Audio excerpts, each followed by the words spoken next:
All right, here we go. Kicking off week 4. Hopefully you guys are having a lot of fun with this, getting a lot better, and just continue working on those skills. So we're going to start with a warm-up. We're going to start in a plank position. So just elevate your feet somewhere up on something. So right here we have our front steps, and then you're going to be dribbling your basketball in a plank position. So you're going to go 30 seconds with dribbling the right hand, supporting your body with your left hand. And then once you get done with 30 seconds with your right hand, then you're going to switch over to your left hand. If you can try to switch over without stopping dribbling the basketball, that's the best. But if you ever get to the point where you drop it, you can always just restart it. So again, 30 seconds on each side in that plank position. So it's going to work on your ball handling, work on that shoulder strength, and it's also going to work on strengthening your core all at the same time. Once you're done with that, then we're going to get into push-ups. So I want you to do 20 push-ups. If you can't do 20 all at once, you can break it up into different amounts. You can do 2 sets of 10, or you can do 4 sets of 5, whatever it takes for you to get that 20 push-ups in and working on that chest strength. Then we're going to go into lunge jumps.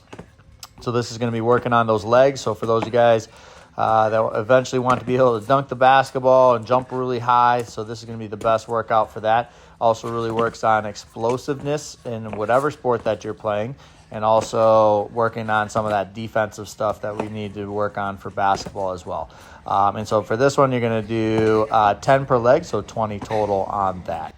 Then we're going to get into the ball handling. We're going to do some moving ball handling. So to start, just get warmed up, just right hand down and back. So for whatever on your driveway, wherever you're at, you can find 2 lines or just 2 spots that you're going back and forth to. So we're going to go down and back with the right hand. Then we're going to go down and back with the left hand at about waist height. Then we're going to get down and we're going to go below the knees. So you're going to go right hand down and back. And then you're going to go left hand down and back below the knees. This is not a race, and I had to remind my boys about this as well. So we're not racing through this. We want it to be nice, slow, and controlled, and we want to make sure that we're keeping that dribble, especially in the second one, down below the knees. Once you get done with that, then we're going to work on some 2-ball stuff. And so if you have 2 basketballs, then I want you to try this. If you don't have 2 basketballs, you can always skip this, or you can repeat the other stuff a little bit. But if you do have 2 basketballs, this is a good drill for you to do. So about waist height, we're just dribbling down and back. You can do this at a walk if you need to, or you can do it at a jog, whatever is the best for you.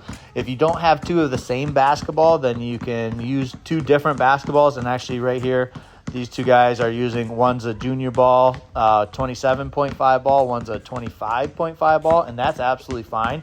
And actually it makes it more of a challenge too, because they're going to dribble a little bit different. Some of them are going to be inflated more, some of them are inflated less, and then different types of basketballs are going to bounce differently. And that actually really helps your ball handling. So having 2 balls that are the same is great, but if you have 2 balls that are different, that might actually be better for you to try to work on dribbling basketballs that are coming up at different speeds and different heights. So again, you're going to go down and back at waist height, and then you're going to go down and back again below the knees. So this one, you really got to squat down, get nice and low, light with your fingertips. Make sure you're not dribbling too hard, so you keep it nice and low, and you got to keep it moving forward the entire time. So you just got to keep that concentration going. Make sure you keep the ball on your fingertips, and you can go nice and slow on this one. This one you're not going to be able to really jog at. You're going to want to take this at a walking pace when you're going down and back. All right, once we get done with doing the 2 balls together, now we're going to actually do what's called alternating 2 basketballs. So we're just going to stagger them. So this one is definitely a lot more difficult. And again, take it at a walking pace if you need to, or you can go up to a jog if you can. But you're just alternating back and forth. And so they're not dribbling at the same time. They're dribbling opposite from each other when you go down and back. So take it at whatever pace you want to challenge yourself, but also make sure that you're staying under control. After we get done with the 2 basketballs, then we're going to go to just 1 basketball. And so now we're just going to go between the legs, walking down. So staying straight up and down, you're just walking, and then every single time just going between the legs. No wasted dribbles in between, just continuing walking, going between the legs. Then we're going to keep it down nice and low. So nice and low, so squatting down, and you're just going back and forth in more of a squat position, down and back with both of those as well. All right, once we get done with that part, then we're going to go into straight line cone drill. So we're just going to try a couple different variations with the straight line cones. So this one's, we actually have cones. You can use rocks, you can use whatever you have around. You can even just mark it with chalk, anything you have, sticks, anything. Put them down. So we have 5 here. You can go 4 to 6 cones, whatever you want and whatever you prefer based on your space. So the first one we're doing is just cross. So it's just starting with our right hand. We're just crossing over twice, going in between the cones, and then we're finishing with a right-handed layup. So for this one, go through this. I want you to do 5 on the right side and 5 on the left side as far as made layups before you move on to the next variation. Then the next one that we're going to get to is just inside out, but just with one hand. So we're dribbling it twice, inside out dribble with the right hand. Again, for this one, you're going to make 5 on the right side, and then you're going to make 5 on the left side. So now just one-handed on the dribble, and then we're going to finish, but make sure you finish still with 2 hands to keep it a nice strong finish on that right side, and then you can switch over to the left side. Next one we're going to do is we're going to do cross between pound. So we're crossing it, going between, taking a dribble, cross between dribble every single time. And then we're going to again finish with that right-handed layup. We're going to do 5 on either side with this one as well. So this is going to work on your ball handling off the move a little bit, different combinations, and then also working on your finishing with your layups at the same time. And with a lot of these drills, if you're doing it for the first time, the more and more you do it, the better you're going to get at it. So just keep practicing the different variations, and you're going to continue getting better as you go through. Next, we're going to get into inside out dribbles. So this time we're just doing the one dribble. As this time we're not going over the cones. This time we're going to the side of the cone. So you're going to go to the right of the cone. You're just going to do an inside out dribble. So hand placement. So you're going to put your hand in the inside of the ball, push it to the outside without an extra dribble in there. So we're just doing the one dribble every single time and just finishing on the right side. Again, make 5 on the right, 5 on the left as you're going through and finishing with that. Then we're going to get into pound in between. So we're going to go pound between the legs on every single one.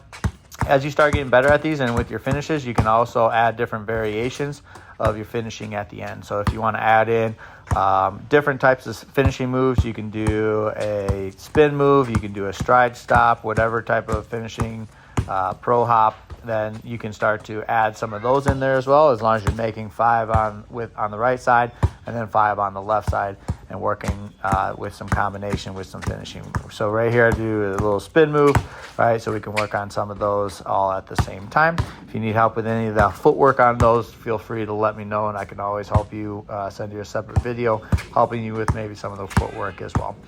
Next one, then we're going to go pound behind the back. So this one's a lot harder to try to get it between the cones. You got to make sure that you really step forward. So after the crossover, you're going to have to step forward a little bit and then go behind the back, and you're trying to get it between the cones every single time.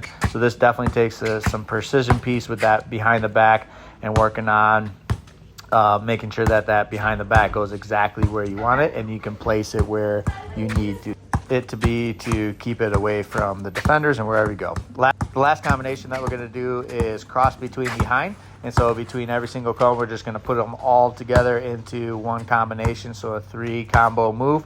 So we're crossing over between the legs, behind the back, between these cones. So cross between behind, cross between behind, cross between behind. And so what that's going to do is actually going to alternate you to a different side every single time. And then again, if you want to sprinkle in some different finishing moves on those, you can do that as well.